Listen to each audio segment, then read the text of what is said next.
Have you guys ever wondered what true ownership looks like? Um, it's a very, very interesting question because what is ownership actually, or what is property, right? Because if you think of it, property, if you look into Austrian economics, property is actually just the relationship between you and the thing you own, right? So you have exclusive access, for example, to the car you own. And that's super interesting because it's not the thing, like, then it comes down that, the property is not the thing itself. It's just the relationship you have with the thing. Like if you own a house, right, you have the title to that house and the exclusive access and the relationship to that house, that you are the only person who has unlimited access and basically can do whatever you want to do with that certain property. But let's say a house, for example, you don't actually ever truly own the house because you always have to conform to the rules and to the rules and the land you're on and the rules of the government, and there's always limitations on it. And like if you've ever built something, or if you've ever worked in construction, or you you see how long the process there is to actually get something approved, right? It's called property, but you don't really own it if you can't decide what's going to happen to the thing. And it's the same with a car, So you own the car, but someone can just steal it from you, right? You park it on the street, and some dude is coming along, and he's gonna steal it.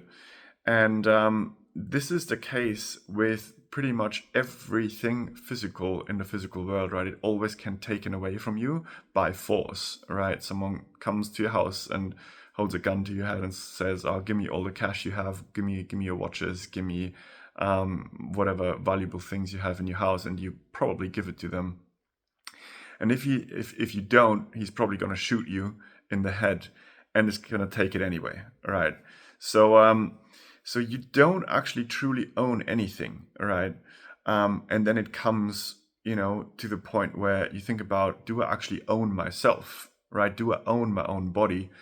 And we've seen, over the recent years, in the pandemic, or however you want to call it, you don't really own even your own body. It's quite scary if you think of that, right? Because if you didn't conform to certain rules, or if you didn't take a certain medicine, you weren't allowed to go to the supermarket, to pubs, into restaurants, even to work. Like, you are not allowed, if you don't do with your body what I tell you, right? You are not allowed to go out and make a living for yourself. That is crazy. That means that someone else has actually control over your body at some point. And that is extremely, extremely scary to me. If you live in a world where you can't even own your own body. And I was thinking of this, and you come to the conclusion that you actually don't own anything in the physical world, right? There's nothing you can actually own which can't be taken away from you by force. If you think of gold coins or gold bars, right, you can dig them into the ground somewhere, but someone might find them and it's going to take them from you. Then your stock portfolio, if you're lucky and you own some shares and some stocks, some ETFs, whatever, somebody has to custody these shares and the ETF shares you own, and that's in most cases a brokerage account or a bank or something like that, and they have full control over that, right, over their systems. You are just entitled to that, to whatever, to the price increase and the price decrease of that certain share, but you don't actually own the thing. That the broker actually owns the thing, right? Because they can just take it from you. What are you going to do about it? Sue them? Okay. If you're lucky, in about 5 years, you can get them back. Not sure, but like it's tricky, right? The money in the bank.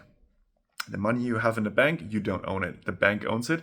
It is simply an IOU. You are just entitled to that, right? The bank owes you that money, but the dollars itself belong to the bank. When you have $10,000 on your balance sheet, the bank has that on its balance sheet, so it's not yours, right?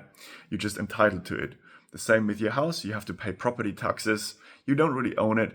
The same with your car, someone can take it away from you, someone can steal it. The same with everything you might think you own, even your own body, okay? But then what can you own? What is actually true? How does true ownership look like? And it comes down to your mind, your ideas, your spirit, and your soul. Everything else you don't really own. And because these things that can't be taken away from you, the ideas you hold in your head, they cannot be taken away from you by force, right? Now you say, oh, but what if someone tortures me, or someone threatens me with something? Yes, I get that, but you still have to then give it out voluntarily. So you are in control until the very last minute, right? Until there comes a point where you might think, okay, the risk reward is now not optimal anymore, and you might give out that information. But you actually own it because you have full control over it, over your ideas, your thoughts, and so forth. It's very interesting. And then when you think of Bitcoin, storing Bitcoin is simply a wallet, which the key to it is 12 or 24 words, it depends. But let's say 12 words. So as long as you can remember 12 words, you own that Bitcoin because it's in your head, right? Yes, you can write it down and you can back it up somewhere. But in the end, if you are able to remember 12 words, you can truly own that Bitcoin because it sits in your mind. It is just information. And that is amazing because it really boils down to that Bitcoin is the only property next to your thoughts and your ideas and your spirit and your soul, which you can actually own. That is absolutely mind-blowing. That is never in the history of humanity has something like that existed. It's crazy. Because it just exists in cyberspace, right? And nobody in the world can take that away from you, that information. And again, the argument could be, oh, but what if someone threatens me or someone forces me to give it to them? I get that. But at the same time, you're in control. You are in control until the very last minute, until you decide, okay, actually give that information out. And so, and let's say, okay, someone comes to your house and threatens you, I'm going to shoot you in the head if you don't give me your Bitcoin. Okay, that's fair enough. But if the guy or the person shoots me in the head, they can't get the Bitcoin. It sits in my head and the Bitcoin's gone forever. So the incentive structure of Bitcoin is always less violent than physical properties, right? And that is also a thing where I think, or like a phenomenon that in the future, when we're moving to a Bitcoin standard, the world will become way less violent because a lot more people are holding their property in their head or holding their whole monetary energy in Bitcoin, and therefore in your head, and you just can't take it away. What are you going to do? Like run around and threaten everyone to, or like if governments really go to this point where they need the Bitcoin and they just try to seize it from you, they just can't do it. It's just so complicated. And I think it just changes the whole incentive structure behind ownership. And that is just a very fascinating concept to me. It is immutable property, right? It can't be taken away from you. And this is actually how true ownership looks like. And yeah, it's another beautiful thing about Bitcoin, that it is just immutable property which can't be stolen, can't be seized, can't be coerced. You can truly own it next to your thoughts, your spirit, your ideas, and your soul. And I think this is really needed in the time we're heading into.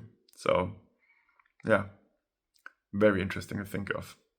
Guys, if you want to have more of this sort of content, a little bit more the philosophical and spiritual side of Bitcoin, please let me know in the comments down below.